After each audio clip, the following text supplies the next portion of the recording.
welcome to the Technology and Design Symposium. This is your host, Terrell Hussain, and we're continuing on our series on From the Corporate Boardroom to the Blackboard. My look of what it was like to transition from a corporate instructional designer to working within the K through 12 education market. And in this episode, we're specifically going to be looking at elementary school. First thing about elementary school is the hours. The hours for elementary school are from 7, you're supposed to show up at 7:15 and class starts at 7:30 to 3:30.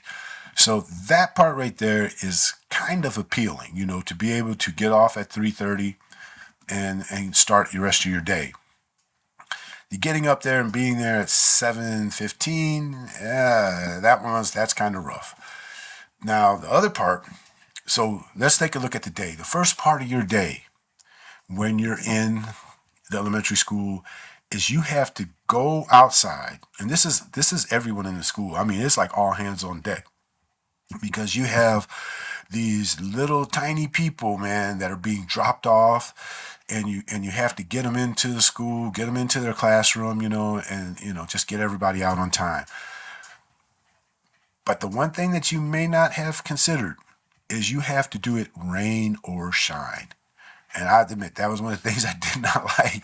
It's like you're out there in a torrential downpour, walking up to help these kids get in, and you're just getting drenched. I've had teachers tell me, it's always good to bring an extra pair of shoes, an extra pair of socks, maybe even a shirt, because you're going to get wet. And you don't want to spend your whole day in front of a bunch of kids with wet socks on. That's just what it is. Now the other part of elementary that is interesting is you're really depending on what you are subbing for. Like if you're subbing to substitute within a class, you're going to be with that class the whole day, and you're going to have to be responsible for transitioning them from one activity to another.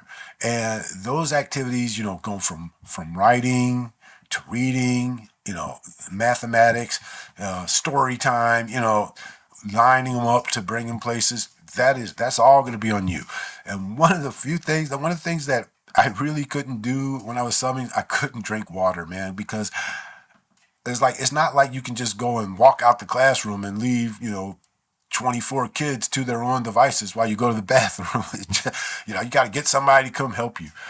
And now that's when I want to leave this out. This is one thing that I learned. There is a panic button in every classroom. I'm like, again, as you're a sub, why do you have a panic button in the classroom? Because you may need help. And so, you may have to go to the bathroom as an emergency. You push that button, it goes straight to the office, and, somebody come down to help you. I always thought that was kind of funny. But, so now, again, like I said, I'm saying you're there with them, man. You're there for the whole time. But there are some breaks. And those breaks would be if they have to go, they have to go to like art, go to music, or go to gym. Those activities are led by a specified instructor. So those are your little opportunities where you get to take a breath. And you also have a recess, and that one you have to go with them. And you have their lunch. So you line them up, you take them to lunch.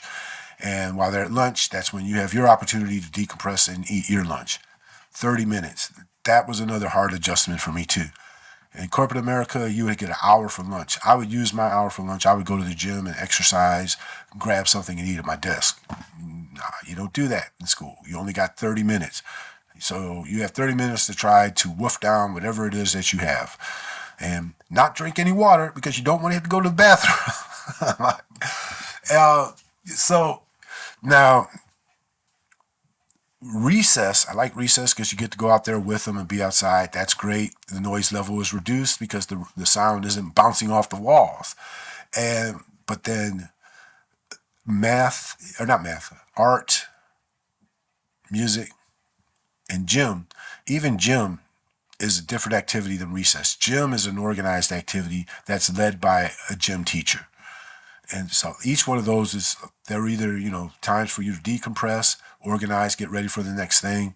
And It's that's your minutes of grace. At least that's how I found it. Now, on the other side of the coin, if you volunteer to be an art teacher, or an art teacher or a music teacher, again, the music is not going to be that difficult, and the art's going to be really basic, and they'll leave like some activities for you. Again, we're dealing with the kindergartners to fifth graders, so you're not going to be teaching them how to do anything really super fancy.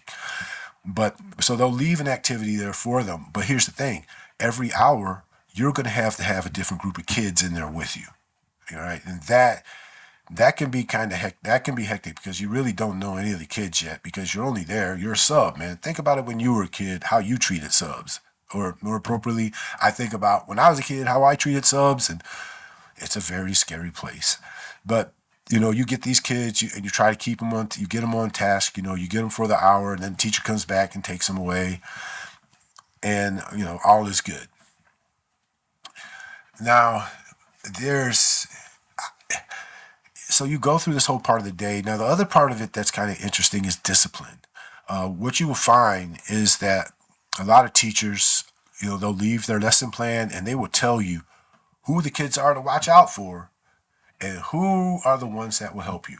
I will let you know now, the ones that they say will help you, lean into those kids, man, because those kids really will help, man. There are some amazing children out there that will go above and beyond to help that substitute teacher. They'll say, well, Timmy did this, Timmy that. I mean, it sounds like they're tattletaling, but they really are helping. And you cannot diminish having a good assistant, student assistant in the classroom, even if they're a first grader, man. Do not diminish their impact in being able to help you, because you don't know half of those kids, man. And but the kids themselves, they know their schedule. They know what they're supposed to do. And like I say, the ones that are helping you, they know when they're doing wrong, and they would definitely tell you about it. But the other one is they'll have some things like they'll do like points programs. And I'll be honest, I never messed with any of the points and the rewards. I would just tell the kids, hey, it's going to be all or nothing with me. You're either all bad or you're all good. And I found that was very helpful in helping me getting them to police themselves. Like if I needed them to be quiet, there were some things that you learn real quick, like this one right here, quiet coyote, or timeout, or like a clap, or saying like a clap, and they respond. Very simple little things, but these little simple things, man, they are priceless. And as we continue down on the series, they do carry over. Like I say, I was in high school and I did that, and I swear to God, they went and they looked at their hands. What did I just do? It's like, yeah, I know where you went to school. And they were kind of perplexed when I did that. So there is some tools that you'll pick up along the way, and if you need help, like I said, you got the panic button, and like I said, the instructor guides are going to be good. You're going to have an assistant there with you, but then you get to the end of the day. The end of the day, rain or shine, you have to get every kid to their ride, and that just scared the heck out of me, man, because again, the kids know where they're going. They know where they need to go. And it's almost like they want to scatter like marbles as soon as you open that door. And you're like, no, you can't. You need to stay here with me until I get you where you need to be. And that right there, man, I did not like that. I mean, I love them little people. I tell you, second graders, oh my Lord, man, second graders, they know that they got my heart, man. When they come up to you and they don't have their two front teeth there, Shane, I gotta go potty. It's like, oh, dude, man, I melt right there. It's like, and they do things that are just, they don't know better. They don't. They really don't. And it's just, I mean, I love them little kids, but I couldn't handle them, man. But it may be for you. Don't, get out. You have to get out there and you have to experience it for yourself, and see if this is, what your age group is. And that's what part of this story is, that this series that we're doing. Because as I was subbing, I started subbing in the elementary school. My thinking was, let me see how these kids start out, right? Where do they start from? What do they learn when they're starting? And we'll go back one day and I'll revisit this. But for right now, for this series here, I felt it was a foundational moment for me for understanding what the kids learn when they are brought into this school district, because it does carry over as they go into middle school and they go into high school. And one of the key phrases that they would always use, all the schools, all the way to high school, make wise choices.